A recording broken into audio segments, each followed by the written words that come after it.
folklore will be unlocked. You might be stalked by a Sasquatch or a ghost witch, possibly even a ghost that will boast about knowing the Ohio grassman, or even the Michigan dogman. Werewolves hunt, poltergeists are up front, but in these backwoods, folklore is unlocked. Welcome back to Folklore Unlocked. I'm Austin, and like always, I'm joined by Ethan. Yep, hello again, everyone. And this week we are going to Braxton County, West Virginia, to take a look at the Flatwoods Monster. And it's also known as the Braxton County Monster, Braxy, or the Phantom of Flatwoods. And it was first spotted in the town of Flatwoods, which is located in Braxton County, West Virginia. And it was reported at nearly 10 feet tall, humanoid, with small claw-like hands, a head that resembled the ace of spades, and a dark black or green body. Yeah, then we have a picture of it here if you're on YouTube, and then in the very corner of the picture, it has a comparison to I don't know how tall the human is, but a human compared to it. I'd probably say 6 foot. Okay. For the human. Then the pre-sighting. So before they actually saw the monster, at 7:15 p.m. on September 2nd of 1952, brothers Edward, which was 13, and Fred May, which was 12, and then their friend Tommy Heyer, who was 10, reported to seeing a bright object going across the sky and land on the property of farmer G. Bailey Fisher. The boys proceeded to go to their Kathleen May, the mother of Edward and Fred, and told the story of what they had saw. Kathleen, Edward, Fred, and Tommy, and along with Neil Nunley, so there's a lot of people here, also Ronnie Shaver and West Virginian guardsman Gene Lemon, went towards the Fisher farm. So yeah, there's a lot of individuals involved. There's a total of 7 in the main group. Mm-hmm. And then the actual sighting, once the group reached the top of a hill overlooking the Fisher farm, Nunley reported that they saw a red pulsing light.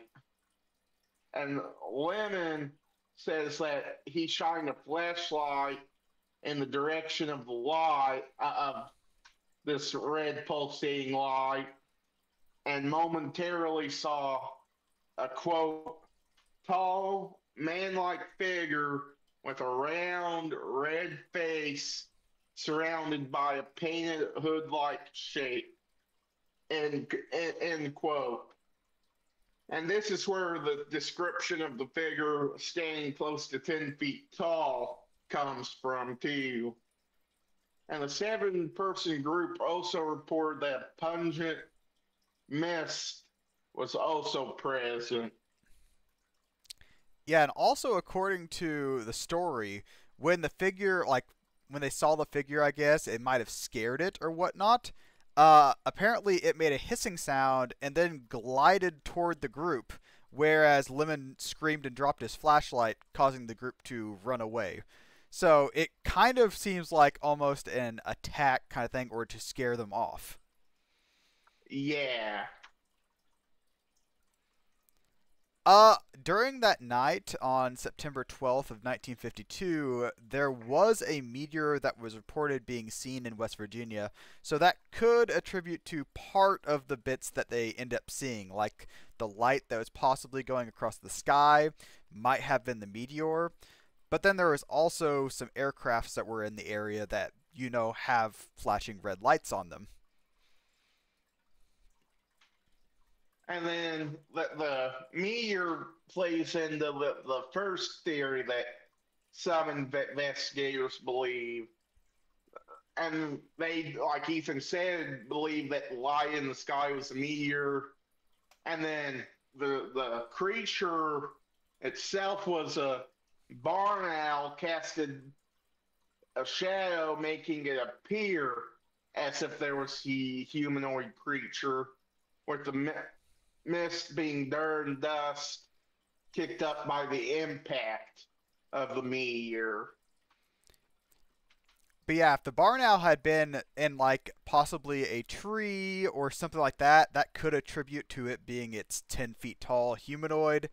And then also it's described to have like some sort of green skirt that looks like folds. That could also be like tree leaves or something like that. So I mean, it's pretty. I like this theory about it being a barn owl. Exactly. Oh, then I also think there was also they found some sort of skid marks, and then also an odd gummy deposit that was around there in the area. And apparently someone had drove their truck back there after all this had happened to, I guess, look for the creature. So the gummy substance could have been something from the truck, possibly like oil or something like that. And then the skid marks could have been just them from driving around. That kind of works with this theory. But theory two, of course, what some people believe is that instead of all of that happening, it was a light from a UFO, and the creature seen was an alien in some sort of spacesuit of some kind. Aliens. Yeah, that's the more interesting one, I guess, but... Why is it with us here at Folklore Unlocked always going to aliens? It's aliens, okay? It's gotta be aliens. Bigfoot, an alien.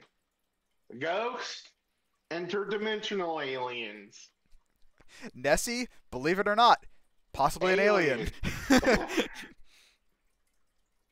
And surprisingly, the Flatwoods Monster has been fairly popular in pop culture, being in Fallout 76, Everybody's Golf 4, and the Project Blue Book episode surrounding it called, surprisingly, the Flatwoods Monster. And then we've got a picture of a chair that represents the Flatwoods Monster on it. Apparently that chair is at the town hall there in, was it Braxton County or whatever? Yeah. Okay. Apparently that chair is there near the town hall, so that even they are playing into the Flatwoods Monster kick. I mean, I've been to Point Pleasant, where the Mothman was first sighted, and they got a friggin' statue of the Mothman and a museum. So Point Pleasant, which I've talked about this in our Mothman video, go watch that if you haven't. But I mean, Point Pleasant leans heavily into the Mothman. Well, let them have a tourist attraction. Yep. And then back to the Flatwoods Monster, and on to our thoughts. I think it's more than likely simply a meteor that crashed into Earth, combined with the barn owl's shadow that was possibly casted by fires caused by the meteor's impact. I don't know if that's possible, but I figure it is, or I don't know. I'm not a meteor expert, so don't come at me. This is just what I think could have happened. Yeah, I think the monster was probably just a barn owl in a tree, possibly maybe making it look like it's 10 feet tall, like we said before. Then also them saying that the monster glided toward them and hissed. very much leans to my idea of it being a barn owl. That's kind of what a barn owl would probably try to do to scare them off. The red pulsating lights they could have saw in the sky could be attributed to either the meteor coming into the atmosphere or the flashing lights of aircrafts that were in the area at the time, which I think there were 3 different aircrafts that they could have possibly seen during then. Then the object that landed either had to be a meteorite that hit the ground from the meteor, which I did not see anywhere where it said, because like they would have definitely seen a meteorite that hit the ground. So I didn't see anywhere that they said they did. Or it could have possibly been the owl that was possibly flying above them, and they could have thought the light that they were seeing was from the owl, which could have possibly been from the aircraft, and then the owl just landed over there in the area. So exactly. I don't believe aliens were involved. It's just a theory, a folklore theory at that. But yeah, barn owl, meteor, possible airplane or aircraft. Doubt any aliens. yeah, then also the claw-like hands, okay? Claw-like hands could have just been the owl's, like, talons, okay? Like, that even adds to it a little bit. So, I mean... And I do believe, like, the head of barn owl does kind of look like an ace of spade. So... And even there's also... Go ahead. I was just going to say there's also that, so... And even the Air Force kind of like added into this, and they were sitting there saying that like, oh, it was probably because of like the anxiety they were feeling at the time, and stuff like that could have affected their memory or what they saw and stuff like that. So I mean, yeah, it was at night. They were probably freaked out and probably overestimated the size of a barn owl, and it went crazy. Mm-hmm. But I think that's all we've got for this week. Any last words, Ethan? No, just thanks for watching, everyone. Well, next week we'll be taking a look at Resurrection Mary. And like, comment, subscribe if you're on YouTube. Drop us a follow if you're on Spotify. And we'll see you next week. Yep, bye, everyone. You might wake up beside Spearfinger with an extended visit from Jack the Ripper.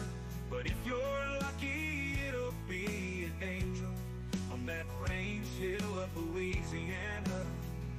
You might meet Mary Laveau or the Rougarou. At Folklore Unlocked, Austin and Ethan concoct their theory of the eerie and unexplained around the world, sometimes even the underworld.